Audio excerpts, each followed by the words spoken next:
Seu celular está com a tela trincada, molhou e não liga mais? Nós resolvemos. Troca de tela, conector de carga, substituição de bateria, reparo em placas, assistência completa, serviço rápido e eficiente. Deixe seu aparelho em boas mãos. Assistência técnica em celulares de todas as marcas e modelos. Devolvemos seu aparelho funcionando perfeitamente.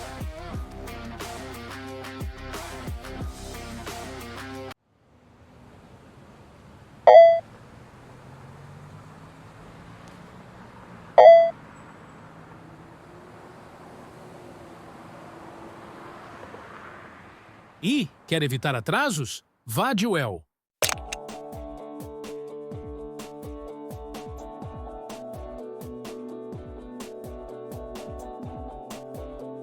Você precisa de mobilidade com flexibilidade e segurança. A UEL Transporte entrega soluções sob medida, seja para você, sua empresa ou sua família. Atendimento diferenciado, veículos confortáveis e um serviço que se adapta à sua agenda. Com a UEL você encontra disponibilidade, pontualidade, atendimento, eficiência, conforto, segurança e custo-benefício, num só lugar. Atendimento exclusivo e privativo, com excelência, segurança, compromisso diversificado e customizado. UEL Transporte, conforto e segurança sobre rodas.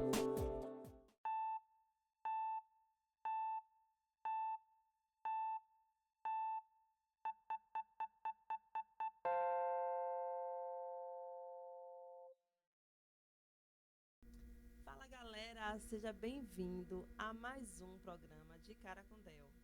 E hoje, nosso primeiro episódio de 2026, nós estamos trazendo aqui hoje a psicóloga Alba, formada em neuropsicologia e gestalt terapia. E vamos falar hoje de um tema muito importante e que muitas vezes as pessoas não têm noção, né, de quanto precisa ser tratado, que é a nossa saúde mental. Alba, seja bem-vinda ao nosso programa mais uma vez. É um prazer estar recebendo você aqui hoje no nosso primeiro episódio de 2026. Oi, Del, muito obrigada. Eu que fico feliz com o convite de estar com vocês mais uma vez e para falar de coisas que são tão importantes, né? Sim. E às vezes pouco discutidas mesmo. Que bom estar aqui com vocês hoje. Que bom. Alba, nós passamos aí pelo janeiro, né? O janeiro branco, Sim. que fala sobre o cuidado da saúde mental. Isso. E nada melhor do que a gente trazer esse tema para as pessoas saberem o que é a saúde mental, como a gente pode tratar, né? E identificar como é que anda a nossa saúde mental. Então fala um pouquinho pra gente o que é saúde mental. Ótimo, Del. Como você falou, né? A gente teve essa campanha agora no mês de janeiro. É uma campanha para fazer referência mesmo à importância de cuidar da saúde mental, quebrar alguns estigmas, mas a gente precisa falar de saúde mental o ano inteiro, né? E na verdade as pessoas falam muito de saúde mental, mas é um conceito que quando a gente se questiona ainda fica algo um pouco solto. E até nos escritos a gente vê algumas dificuldades de definir pela complexidade e o tanto de coisas que a saúde mental vai abordar mesmo. A gente tem uma definição um pouquinho mais antiga da Organização Mundial de Saúde, que vai dizer que saúde mental é um bem-estar. Sim. Um bem-estar em que o indivíduo consegue dar conta das suas habilidades, do estresse, da rotina diária, que consegue ser colaborativo para a sua comunidade. Eu trouxe até bem descritinho aqui para a gente pensar nessa definição, passo a passo, né? Ele vai dizer justamente que é um bem-estar no qual o indivíduo realiza suas próprias habilidades, lida com os estresses normais da vida e trabalha de forma produtiva e contribui para a sua comunidade.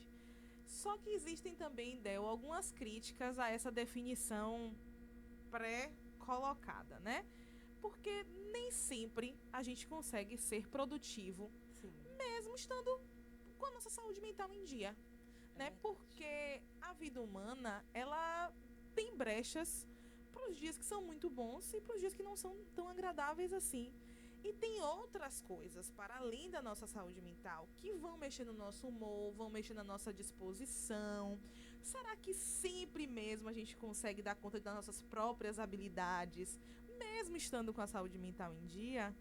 E aí eu fico pensando, no caso da mulher, a gente tem alterações hormonais todos os meses que acabam afetando, Sim, né, o nosso importante. emocional, o nosso desenvolvimento, as nossas habilidades, independente se a nossa saúde mental está em dia ou não. Né? Tem dias que o trabalho tem maiores cobranças, tem prazos mais apertados e que isso vai mexer. A grande questão da gente se questionar sobre isso é porque até mesmo às vezes quem tem um diagnóstico pode estar com sua saúde mental em dia. A partir do momento que se cuida, né? Que busca ali, né? Olhar para dentro, Exato. tratar as suas questões, as questões que atravessam o transtorno. Então, durante a minha atuação clínica e a prática também, os estudos mais recentes, eu costumo dizer que saúde mental é quando o indivíduo consegue desenvolver habilidades ao longo da vida para lidar com os dilemas do dia a dia. Sejam eles mais fáceis, sejam eles mais estressores, sejam eles das relações. Então, ter saúde mental para mim é a partir do momento que a gente consegue desenvolver habilidades para lidar de forma funcional com as coisas que a vida apresenta. E quando eu falo funcional, não é que a gente vai estar 100% todo dia, mas é quando a gente consegue lidar com as coisas sem provocar tantos danos para a gente e para o outro. Então, para mim, saúde mental vai nessa perspectiva aí. É algo bem subjetivo mesmo, mas que precisa de atenção. Maravilha, Alba.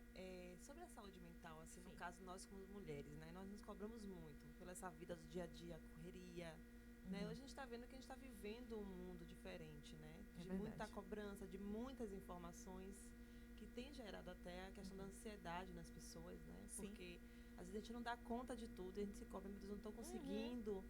E aí a pessoa começa a criar, tem uma crise naquele momento. Sim. Então, quando ela como é que ela pode identificar isso? Quando ela tem que entender que ela está precisando de ajuda, né? Para saber lidar com essas emoções delas naquele momento. Del, a gente até falou um pouco no outro programa, né, que a gente é dotado assim de muitas emoções mesmo. E aprender a identificá-las é um ponto crucial. E para mim, falar de saúde mental é falar sobre autoconhecimento. Eu não tenho como dar uma receita de bolo passo a passo, né, do que fazer, mas eu acho que a primeira coisa que nós precisamos entender é que nós precisamos olhar mais para dentro. Não tem como estar buscando respostas fora de coisas que estão dentro da gente. Então, cada corpo, cada relação, cada indivíduo tem os seus limites, tem os seus sinais individuais. Então, o ideal seria que a gente percebesse a nossa exaustão antes do corpo precisar adoecer. Antes da gente precisar desenvolver algum sintoma que esteja afetando, comprometendo a nossa saúde mental a longo prazo, para se dar conta. Porque a gente vive uma sociedade capitalista que exige essa correria o tempo inteiro, que os trabalhos, cada dia que passa, tem mais pressão, mais metas, mais prazos para se cumprir. A gente vê um grande adoecimento, né? Por conta do trabalho. Isso é crescente na nossa sociedade, no mundo de uma forma geral. Então, não é o patrão necessariamente, nem a empresa que vai reconhecer os seus limites. Antes de tudo, nós precisamos reconhecer esses limites antes do nosso corpo adoecer. Só que essa construção do capitalismo, do ser e produzir o tempo inteiro, acaba dificultando essa percepção. Porque a gente precisa fazer e a gente só decide parar quando o nosso corpo nos para. Saúde mental é a gente reconhecer os nossos limites antes de adoecer. Antes, às vezes, que até o outro nos diga, Mas a gente se conhecer tanto que a gente saber que aquela dor de cabeça que está aparecendo todos os dias no final do dia já é uma sinalização de que o trabalho está muito exaustivo, que a rotina está gerando esgotamento, para que aí a gente possa repensar algumas práticas. Às vezes aquele cansaço excessivo, né? Sim. A gente, em dezembro, novembro para dezembro, eu passei um pouco disso aí, né? Eu Sim. trabalho e aí eu não consegui muito fazer gravações. A gente Uhum. até conversou, Olivia. Eu não tô dando conta Sim. de tudo. Eu vi que eu estava no meu limite. Então, assim, eu digo não. Porque eu sou uma pessoa muito intensa, né? Eu sou muito intensa. Então, eu quero fazer, às vezes, tudo ao mesmo tempo. Sim. E chega um momento que eu vejo, pera ainda, eu tô já no esgotamento, eu tô chegando no meu limite. Sim. E aí, o que é que eu busco quando eu chego nesse limite? Eu digo, não, eu tenho que fazer alguma coisa. Então, eu busco fazer uma viagem, dar uma parada.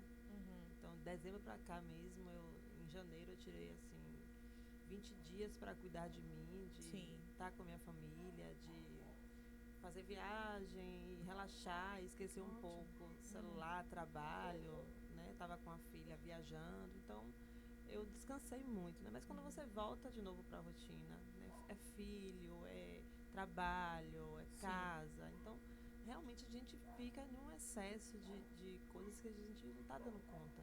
É verdade, tudo, né? é verdade. Então, as pessoas precisam se cuidar.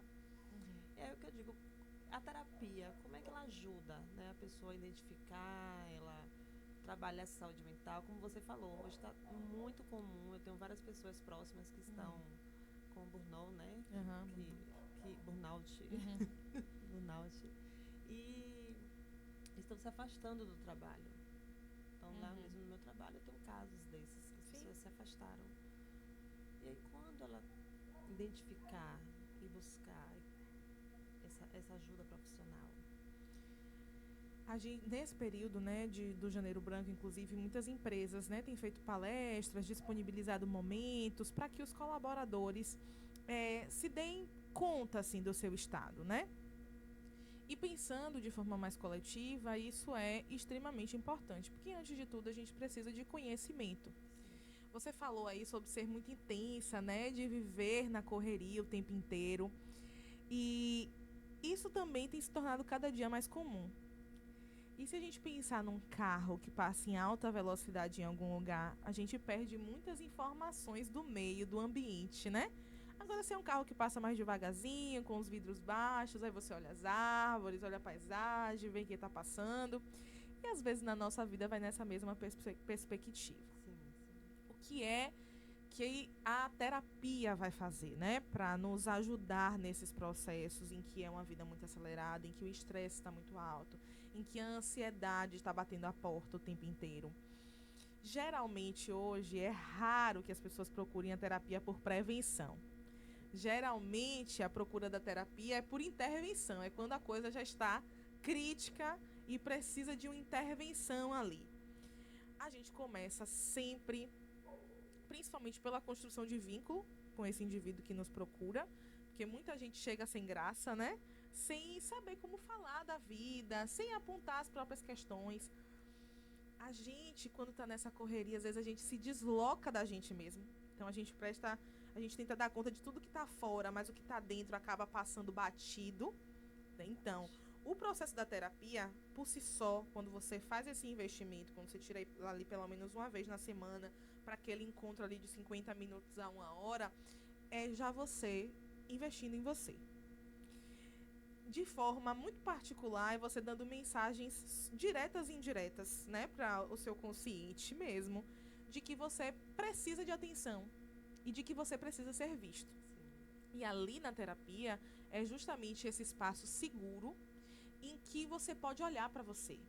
Eu costumo dizer sempre aos meus clientes de aquilo que você não tem coragem de contar nem ao seu espelho, que você se sinta à vontade aqui nesse espaço que é sigiloso, nesse espaço que só eu e você, nesse espaço que é sem julgamento, nem social, nem individual, para falar de você, para falar do que dói, dos seus medos, dos seus anseios, das suas angústias. Então, primeiro de tudo é essa construção de vínculo, mas é esse espaço também, muitas vezes, tanto de catarse, como de uma fala livre, em que você vai ganhar o auxílio para se reconhecer diante daquilo que você traz, diante daquilo que você fala, né? É quase uma provocação para se reencontrar dentro desse processo da terapia. E como eu falei, não tem como existir saúde mental sem autoconhecimento. Se a gente não se conhece, não tem como a gente intervir em algo que a gente não conhece. Não tem como a gente cuidar de algo que a gente não conhece. Então, o espaço da psicoterapia é um espaço de cuidado, de autoconhecimento, de estímulo para você prestar mais atenção nos sinais que o seu corpo dá, de aprender a identificar melhor quais são as emoções que aparecem, por que elas aparecem, quais as sinalizações ela tem te dado. Então, cuidar da saúde mental é um cuidado integral e, sem dúvida nenhuma, o espaço da psicoterapia vai favorecer isso. Agora, o que a gente precisa estar em alerta é buscar bons profissionais para fazer isso, né? Hoje existem muitos terapeutas, mas nem todos são psicólogos.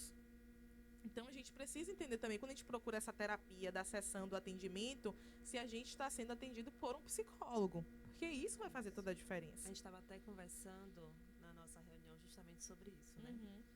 Como hoje, as redes sociais hoje, Sim. ela influencia para o lado bom e também influencia para o lado ruim. Sim. E a gente tem observado que a terapia, entre aspas, ela está virando como se fosse uma modinha. Sim. Não sei se é dessa forma. Eu estou enxergando dessa forma. A gente estava conversando. E assim, como uma moda. E hoje todo mundo é terapeuta. Né? E aí eu estava conversando assim, gente, é uma coisa tão preocupante ao mesmo tempo, porque você está lidando com a vida do outro, com o sentimento do outro. Sim. E qualquer coisa que saia do contexto, você pode afetar para sempre a vida daquele Sim. ser humano que está ali, Sim. aquela pessoa que está ali. Então, às vezes, as pessoas fazem um cursinho e já está fazendo terapia. E o que é que isso pode causar, né? Naquela pessoa que já está ali passando por um processo de doença mental, já está ali, né? No estado que ela não consegue mais se enxergar. E se você for para um profissional que ele não seja capacitado para aquilo, então pode ter danos, né, irreparáveis. E Del, é essa a diferença, né? Quando você faz terapia com um psicólogo, não é alguém que fez um cursinho. É alguém que passou pelo menos 5 anos da sua vida em formação para ganhar esse título. É alguém que é fiscalizado por um conselho, tanto regional como federal, das suas práticas e condutas. E, inclusive, cada psicólogo tem a sua especialidade, como você falou aqui no início, né? Eu tenho formação em neuropsicologia e gestalt terapia. Tem outros que têm na abordagem de TCC, tem outros que são especialistas em criança, outros no processo de envelhecimento. Então, tudo isso faz a diferença. Na hora que você vai buscar um profissional, primeiramente, que é ético e que tem uma formação completa para estar ali exercendo aquela atuação. Hoje, muita gente que já tem um nível superior, eu não sei nem necessariamente se precisa do nível superior, mas faz um curso, às vezes, de 1 ano ou 2 em uma abordagem da psicologia e pode se intitular como terapeuta, como psicoterapeuta. Então, quem deseja fazer terapia com um psicólogo de fato, precisa se certificar se aquele profissional realmente tem uma formação em psicologia, se tem um registro no Conselho de Psicologia, porque é isso que vai fazer a diferença. Muito bom, que bom, gente. E é importante a gente estar trazendo essas informações, porque as redes sociais estão aí, ela tem todo tipo de informação, né? É verdade. E às vezes ela tem uma informação que você acha que é boa, mas na verdade ela não vai trazer benefícios para a sua vida. Alba, nesse período que você está ali atuando, né, como fazendo exercendo a sua profissão, o que é que você mais identifica do adoecimento mental nas pessoas? O que é que mais, assim, chega mais no seu consultório? Olha, Del, a ansiedade hoje tem sido uma das primeiras demandas que as pessoas têm procurado o atendimento psicológico, né? A ansiedade e a depressão. Mas muito mais a ansiedade é o que tem chegado para mim. E muitas pessoas chegam, né, falando de diagnóstico, né? Mas a gente precisa tomar cuidado. Porque nem tudo é transtorno. A gente pode ter um comportamento ansioso e não ter um transtorno, né? Eu posso ter momentos em que eu fico mais deprimida e não necessariamente estar em depressão. Eu posso estar passando por um momento de luto e não necessariamente ser uma depressão. Um diagnóstico, ele muda a vida da pessoa que recebe esse diagnóstico e por isso ele também precisa ser feito com muita cautela, né? Em diversos transtornos. Tem alguns diagnósticos que vão ser dados apenas por neuropsicólogos, que vão aplicar baterias de teste, que vão fazer a avaliação. Tem outros que conseguem ser dados nos consultórios, mas geralmente esses diagnósticos não são dados sozinhos. Quando a gente fala de saúde mental, a gente precisa de um acompanhamento completo. Então, por exemplo, para fechar um diagnóstico de depressão e de transtorno de ansiedade, que é diferente da ansiedade, eu preciso muitas vezes trabalhar em conjunto com a família e com o psiquiatra, para realmente poder dar um suporte para esse indivíduo, não só de dizer assim, olha, você tem um diagnóstico e acabou. Mas dizer assim, olha, você tem um diagnóstico, mas a gente pode tratar cada sintoma desse diagnóstico para que você tenha saúde mental. Sim. E é nisso que lá eu estava falando, né? Que às vezes a pessoa pode ter um transtorno, pode ter um diagnóstico e tá com a saúde mental dela em dia. Sim. Não é porque uma pessoa é diabética que quer dizer que ela não tenha saúde. Ela pode ter saúde. A partir do momento que ela cuida, né? modifica a alimentação dela, que ela faz uma atividade física, que ela toma as medicações, a mesma coisa para quem recebe um diagnóstico. Claro que não são todos, tem diagnósticos que são mais severos, que vão acompanhar ao longo da vida, que realmente vão comprometer essa saúde mental a longo prazo, mas existem outros que não. E hoje o que eu tenho visto tem alguns diagnósticos serem sentenças e que não precisam ser assim. Sim, verdade. Alba, uma das coisas que eu percebo também é a questão assim da família, Sim. né? O quanto muitas famílias adoecem também as pessoas, né? Muitas pessoas assim que eu conheço que faz terapia Sim. e me falam assim, mas porque assim eu tive problema com meu pai na minha criação, minha mãe, e aí eu cresci com esse transtorno, e aí é uma pessoa depressiva, é uma pessoa ansiosa, né? E como a família, né? Porque a gente sabe que a família é um projeto de Deus, né? Então, assim, é a família a base. A gente sabe que a família é a base para a construção do ser humano. Sim. Né? Então, como é que você vê essa questão do adoecimento por conta de quem deveria te proteger? Porque a gente tem a família como proteção. Sim. E quando você tem tanto um pai e uma mãe que ela não consegue te proteger, né? Ser a sua base, a gente tinha muito assim, meu pai é meu herói, minha mãe é minha rainha. E a gente não vê muito isso.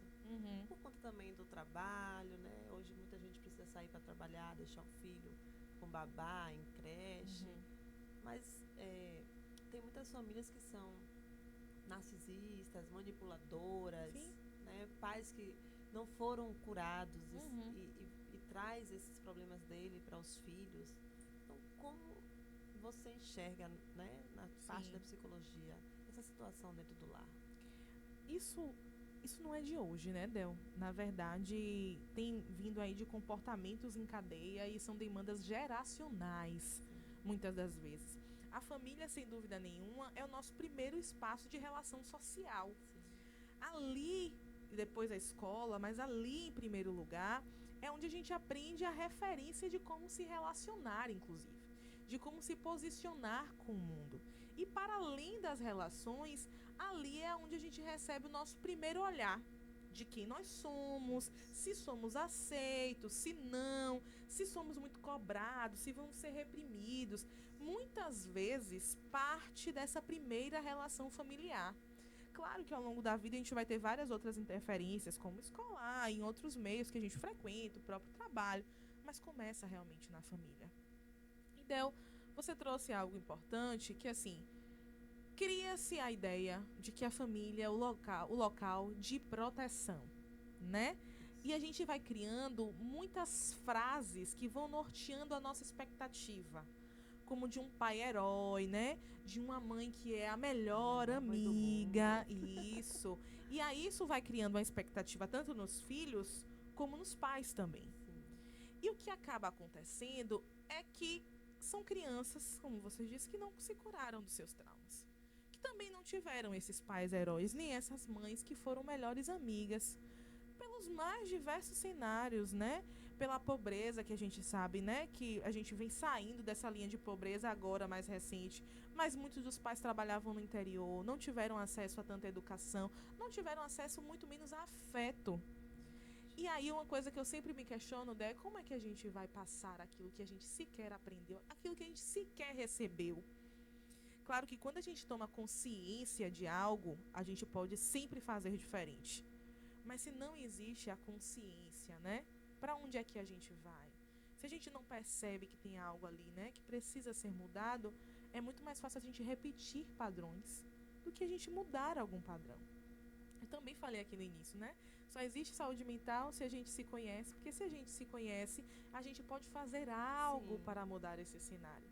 E quando a Quebrar família esse não dá ciclo, conta né? de reconhecer, não tem como transformar. Então, além dessa questão da percepção, né, das famílias às vezes não darem conta, de não perceberem como estão se posicionando, ou muitas vezes porque não receberam nada em troca, ou porque hoje não tem mais recursos, não pessoas idosas, vamos falar assim, né, não conseguem enxergar os recursos que estão disponíveis hoje para mudar algum cenário, aquilo vai se reproduzindo, mas a visão dos filhos tem sido diferente. A construção antes era que o filho era um ser passivo aos seus pais, para sofrer todo tipo de abuso, de violência. Sim. Hoje a gente sabe que o maior número de abusos acontecem por pessoas da família ou próximas à família. Então, Infelizmente. isso já é um indicador da nossa cultura de estupro, de silêncio, de machismo e por aí vai. Mas os filhos ficavam nesse lugar de passividade.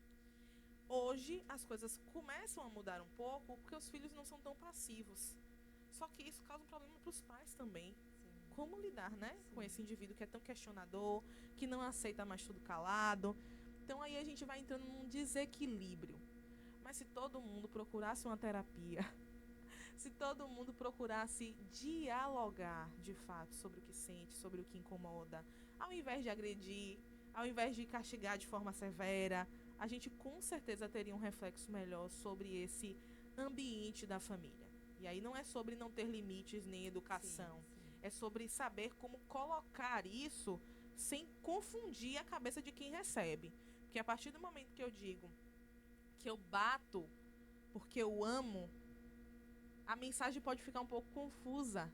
Então, se eu amo alguém, eu bato se ele não faz o que eu quero. Então, a gente vê alguns reflexos disso da Isso é nossa verdade. sociedade também. Então, é uma coisa para a gente repensar. Sim, que bom.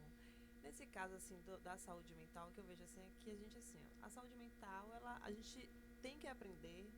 Acho que isso, por isso que eu bato, assim, eu quis trazer essa questão da família, da importância da família, porque é onde você vai ter consciência do que é certo, do que é errado, de como você vai saber lidar com aquele problema.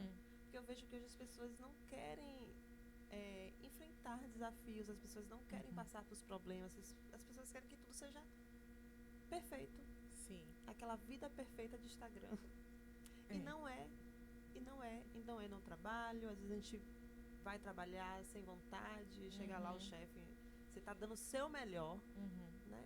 Você tá fazendo de tudo, achando que seu chefe vem e não gosta, e aí vem, grita com você, te distrata, e você, muita gente vai levar aquilo ali, vai saber lidar, outro já vai levar aquilo ali para o coração, vai Sim. adoecer com aquilo ali, porque ele tentou dar o melhor dele, e ele começa a se questionar o porquê, e aí começa Claro. o adoecimento, que na verdade não é só, eu acho que o adoecimento não é um fato isolado, né? Não, Ele vem de jeito somatórios de nenhum. várias coisas, até que a pessoa vai passando, e aí piora a situação, né? Del, e assim como eu falei, né, que quando chega, né, um paciente para terapia, que a gente vai precisar contar com essa família, nessa compreensão de que família é a principal rede de apoio.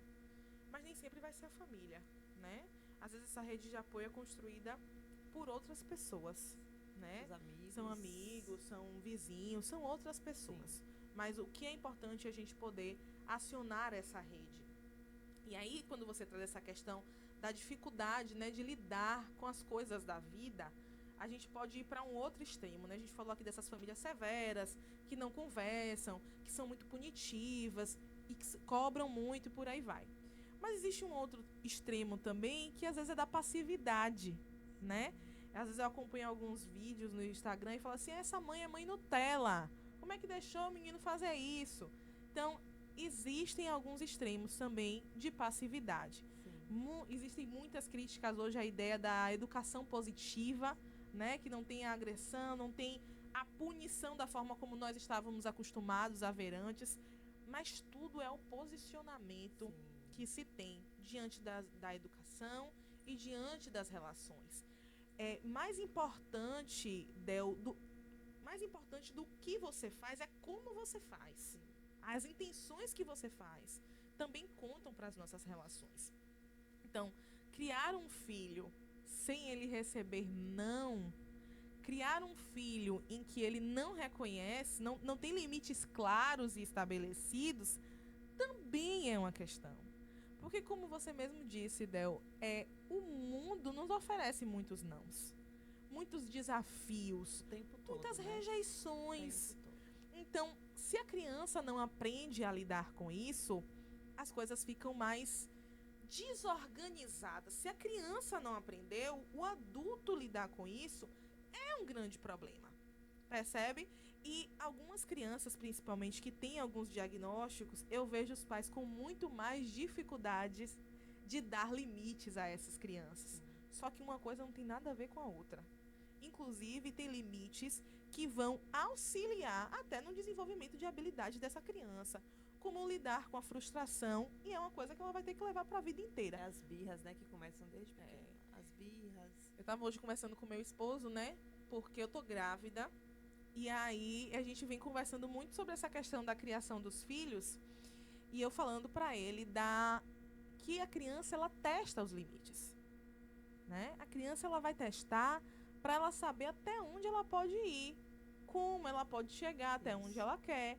Então, diante da birra, se toda vez que a criança faz uma birra, eu ceder a birra, eu tô passando a mensagem para essa criança. Basta ela fazer uma birra. Agora a gente precisa entender também que a birra da criança é muitas vezes essa demonstração de uma frustração, de uma tristeza que ela não sabe nomear, ela não sabe como lidar com isso. E é o adulto que vai precisar auxiliar essa criança a desenvolver repertório. E aí chega muito adulto na clínica sem repertório para lidar com as frustrações, sem repertório para lidar com a falta de controle que a vida impõe em muitos momentos. E aí o psicólogo vai fazer também esse papel de auxiliar na construção de habilidades para lidar com essas frustrações e com essa falta de controle, porque a gente não tem controle na vida, Não, Del. não tem. O controle que nós vamos ter é sobre as escolhas do que a gente vai fazer com aquilo que aparece. E nem sempre essas escolhas vão ser escolhas para resolução. Muitas vezes vão ser escolhas para o enfrentamento. E a gente vai precisar lidar com isso. Ai, gente, que assunto, pô. Que assunto, a gente não quer nem parar, né? Pois é, Alba, assim, eu acredito muito que a maioria desses problemas, né, hoje enfrentados, Sim. ele veio da base familiar. Muitos. Né? A maioria, eu acredito assim, que veio da base familiar. Então, hoje eu acredito que as pessoas estão precisando, assim, ter consciência, né? Olhar para dentro. Por que eu estou tendo recentemente, dia 12 de janeiro, no aniversário do meu filho, há um tempo atrás eu tive síndrome do pânico, porque eu fui Sim. assaltada. E aí sofri uma tentativa de assalto. No dia do aniversário, a gente saindo do shopping, já eram 10 e pouco, a gente passamos por isso de novo, né? E aí eu já fiquei muito nervosa, com medo. Então eu comecei Sim. a ter medo eu não quero passar de novo pelo que eu passei. Sim.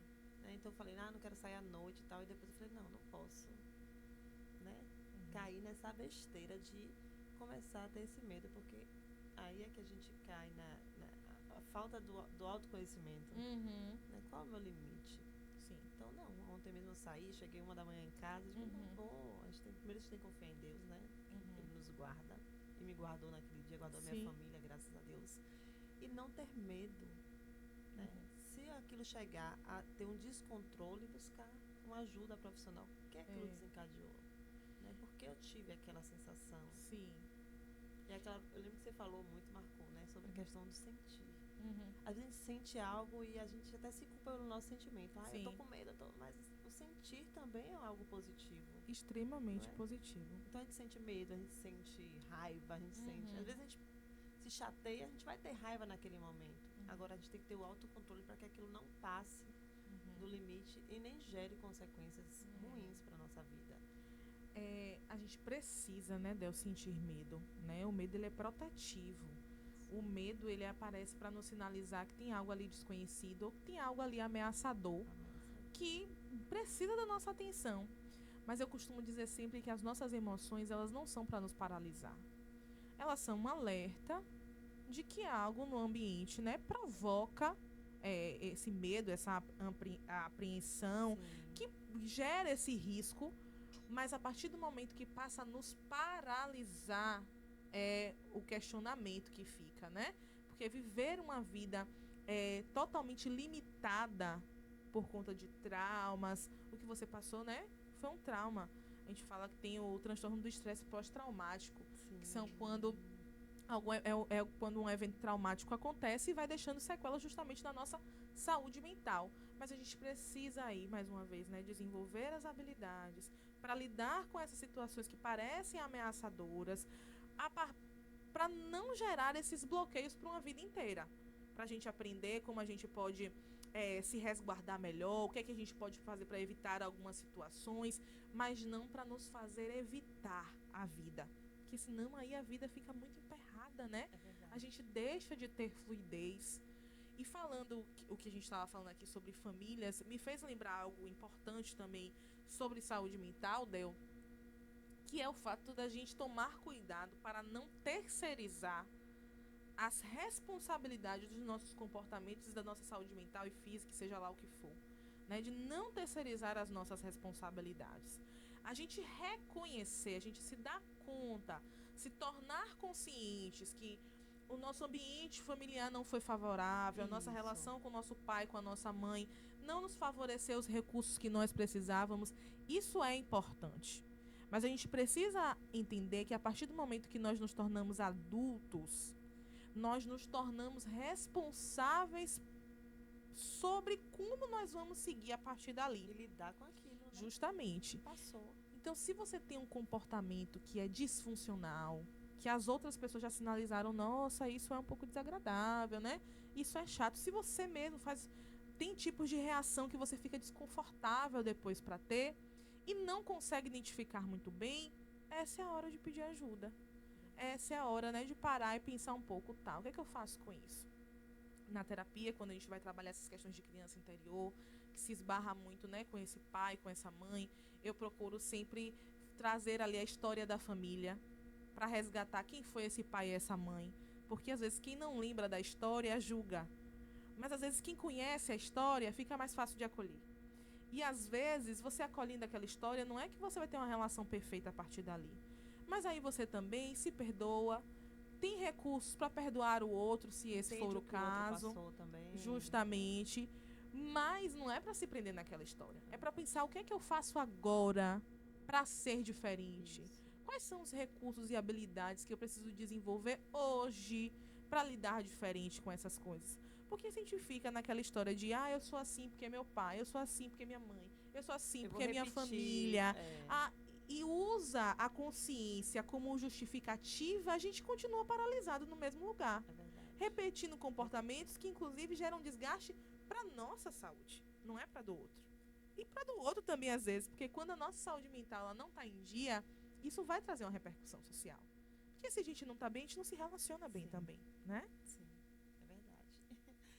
Oh, que bênção, viu? Tá aqui a gente compartilhando nesse momento, porque as pessoas que estejam aqui nos assistindo enxerguem, né? Onde é que eu preciso olhar, perdoar.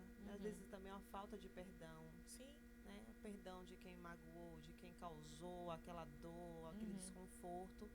E ela leva aquilo ali e isso gera o adoecimento também. Sim, né? sim. O adoecimento. Muita gente não quer se relacionar com pessoas. Eu conheço pessoas que teve um relacionamento conjugal, não deu certo e hoje não quer se relacionar. Porque acha que todo mundo vai ser assim. Sim. E aquela pessoa não se perdoa, não perdoa o outro.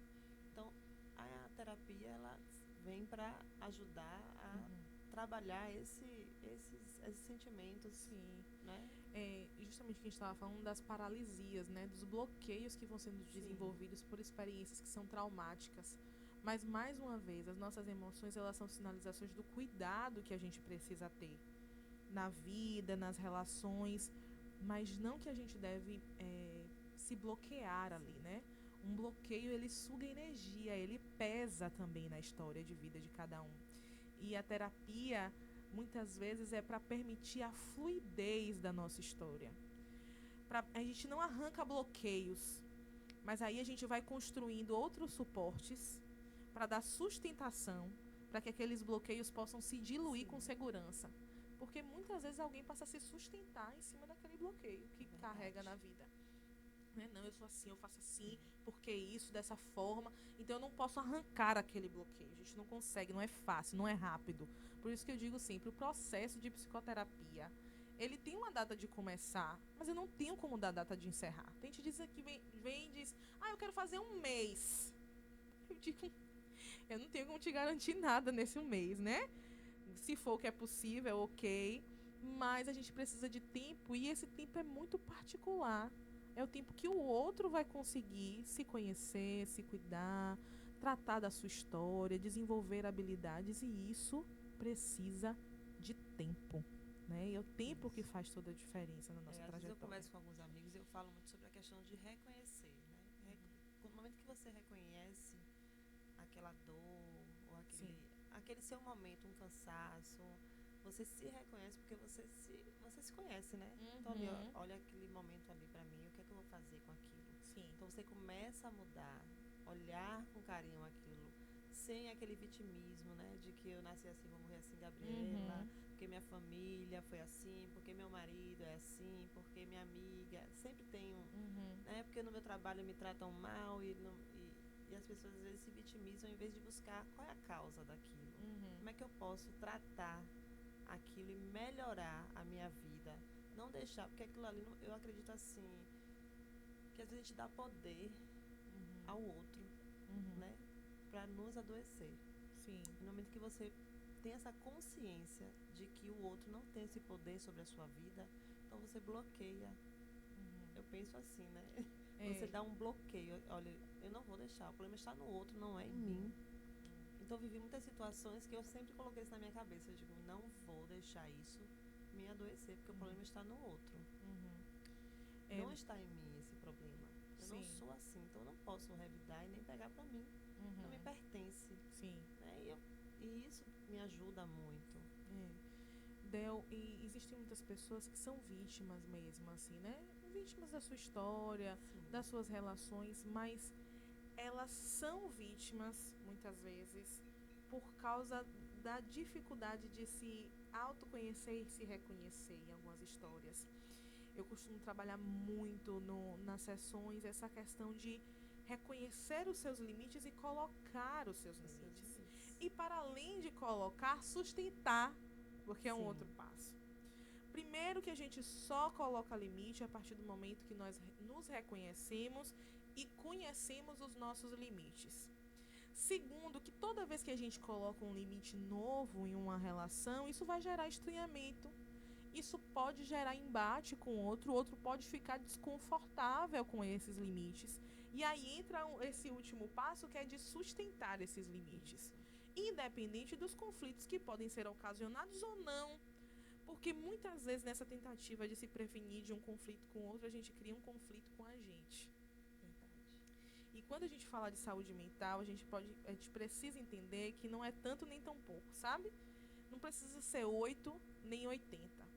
Não é que você vai ficar numa história de passividade a vida inteira sendo subordinado às violações do outro. Mas também não é que você vá para um lugar de que só eu estou certo, só eu basto, só eu sou a vítima, só eu... Entende? Porque tem muitas pessoas, às vezes, saindo de um extremo para o outro. Estava ali uma passividade total e, de repente, vão para um lugar de que só eu estou certa, o mundo não presta e aí por aí vai. Eu costumo dizer que para a gente encontrar saúde... Você já vê que está aos extremos, né? A falta de equilíbrio. A gente precisa encontrar o equilíbrio. E o equilíbrio, muito diferente do que a gente pensa, não é o 50% ali, aquele meinho do caminho. É entender qual é o seu equilíbrio. O que é que te faz estar equilibrado na vida? O que é que te faz ser funcional na vida? Sem te provocar danos e sem provocar dano ao outro também. Porque não dá pra gente ligar um botãozinho do dane-se pra todo mundo, porque nós somos seres relacionais.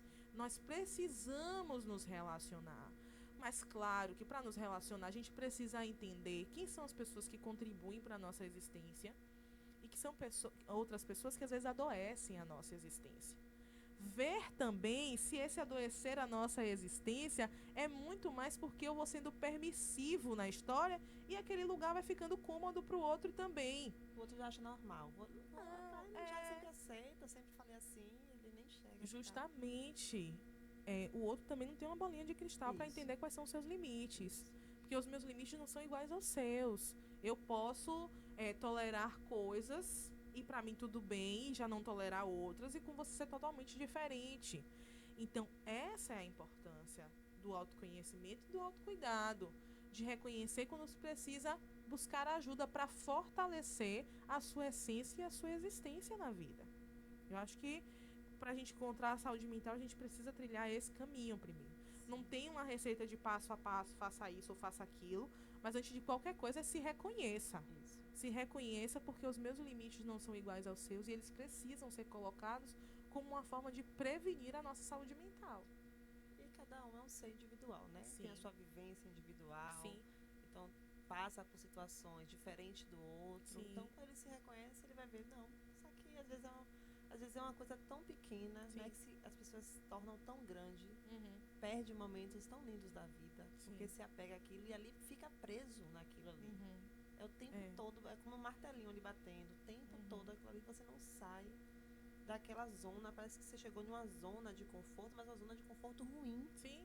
Né? Eu vou ficar aqui, eu não consigo sair daqui e, enfim. Chegamos no nosso horário, né? Sim. E eu queria que você falasse assim para quem está aqui nos assistindo, né? Quando a pessoa perceber, quando ele deve procurar ajuda profissional, né? Quando ele entender que peraí, eu não estou bem, minha cabeça não está bem, eu não estou vivendo bem no meu dia a dia, não estou me sentindo bem, estou me sentindo ansioso, quero me isolar, porque essa questão de isolamento para mim, né, é algo perigosíssimo, claro, né? Porque Deus nos deixou, né, que a gente precisa sempre um do outro. No momento que a gente se isola, a gente está ali como se não precisasse de ninguém. Perde rede de apoio, né? Perde recurso mesmo. É algo muito perigoso, né? Então, sem dúvida. Queria que você falasse um pouquinho aí para finalizar, para quem está nos assistindo. Pronto. Enquanto psicóloga, Del, que trabalha, né, especificamente com a saúde mental, eu gostaria que todo mundo buscasse a terapia antes dos extremos chegarem, né? Mas um dos sinais importantes, né, são as oscilações de humor com muita frequência, muita irritabilidade, um humor mais triste, uma apatia para a vida. São sinais que apontam maior alerta, né? Que às vezes precisam de uma intervenção mais pontual, como você falou dessa questão, né? Do isolamento também, um pensamento muito acelerado, que começa a ter muitos sintomas, como tremores, taquicardia, não consegue dormir. Esses são pontos extremos e sinais de alerta, né, que a cabeça está adoecida mesmo, né? A cabeça não, né? O nosso funcionamento psíquico, de uma forma geral, está adoecido. Mas o ideal mesmo é que quem tem vida, tem história e tem dilemas, procurasse, né, o processo mesmo de psicoterapia para se reconhecer melhor, para gerenciar melhor a sua vida, as suas relações e evitar adoecimentos futuros, né? Não se negligenciar. A gente investe em tanta coisa, Adel. A gente investe em tanta coisa nos dias de hoje, mas investir em si nunca vai ser demais, né? Muita gente às vezes fala, né, que terapia é uma coisa cara. Mas às vezes a gente sai um final de semana e a gente gastou muito mais do que o valor de uma sessão. Terapia é um investimento, não é um gasto. Então, e muitas vezes, Del, isso é o reflexo do valor que a gente se dá também. A pandemia veio e foi o boom para se falar de saúde mental e de psicoterapia, porque as pessoas ficaram isoladas na sua casa, nas suas casas, e tiveram que olhar para dentro de si, querendo ou não querendo. Então muita gente foge da terapia porque sabe que vai ter que mexer em coisas que doem. Às vezes o orgulho, né? Tem muita gente orgulhosa que não quer Também. dar o braço a torcer por alguma Também. coisa. E tem outros que reconhecem mesmo que vão ter Não que sabe acessar pedir questões perdão. doloridas que não Isso. sabem como lidar. Mas o espaço da terapia e o tempo em que as coisas são acessadas também é determinado pelo cliente.